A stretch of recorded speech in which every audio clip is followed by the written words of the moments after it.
Suru. Häpeä. Viha. Epätoivo. Tältä musta tuntui, kun kuulin syntyneeni ilman kohtua. Tuntui kuin seinät olisivat kaatuneet päälle ja kaikki olisi menetetty. En enää tiennyt, mitä ajatella itsestäni.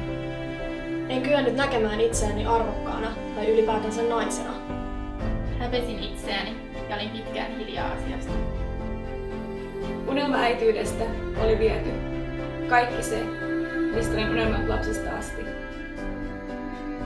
Jäljelle jäi vain suru. Pikkuhiljaa surun keskeltä aloin kuitenkin nähdä valoa. Tajusin olevani arvokas, vahva ja ainutlaatuinen.